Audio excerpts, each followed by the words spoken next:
বন্ধুরা, এমন একটা চাকরি পাইছি যে চাকরিটা পাওয়ার পরে এখন আর আমার কোনো রিটায়ারমেন্টও নাই। রিটায়ারমেন্ট তো আচ্ছা, সরি, এটা ভুল কইছি, একটু বড় রিটায়ারমেন্ট অনেক দেরিতে। আচ্ছা, মানে ছুটি নাই, অফ ডে তে কিছু নাই, বা আসে না সাপ্তাহিক বদ্ধ, রবিবারে বদ্ধ বা মঙ্গলবারে বদ্ধ, এমন কোনো বদ্ধ টদ্ধ নাই। এমন চাকরি পাইছি আমি। শরীরটা আজকা 2-3 দিন ধরে বেশি একটা বালা না। ওই বৃষ্টি হইতেছে, প্রচুর পরিমাণে বৃষ্টি হইতেছে। তো তো বৃষ্টি ভিজা ভিজা অনেক সময় কাজ করার লাগে না, অনেক সময় বৃষ্টির জল টল মাথাত পড়ে, পড়তে পড়তে শরীরে একটু সর্দি জ্বর। আমার কথাগুলো শুনে নিশ্চয়ই বুঝতে পারতেছ। তো এই জ্বর না, মহাজ্বর শরীরের ভিতরে হইলেও আছে না। আর দোকান ঠিকই চালাই রাখুন লাগবো, কারণ চাকরি ডই এমন তোর গরম বয়ে থাকলে তো আর কেউ টেয়া দিত না। তো এমন চাকরি পাইছি, চাকরি আর কইয়া লাভ নাই বন্ধুরা, বুঝছনি।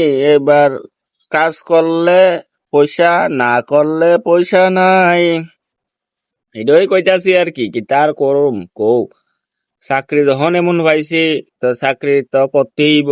চাকরি ছাইড়া গেলে তো আর কাম হইতো না।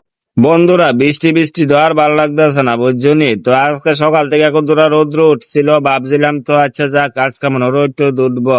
ও মা, এখন ছায়া দেখে কি তা কালা করে শ্বাস ধরছে, মানে তারা জানান দিতেছে যে আমি এখনো গেছি না, কিন্তু আমি আবার আইতাছি। তো বন্ধুরা কৌছে কেমনে কাজ কর্ম করন। আচ্ছা, বৃষ্টির লগে কি আর তোমরা তোমাদের কাছে কইলই কি হইব? তোমরা কি আর বৃষ্টিটা আমার আটকাই দিতে পারবা? আর বৃষ্টি কি আমার কথা আটকাইব?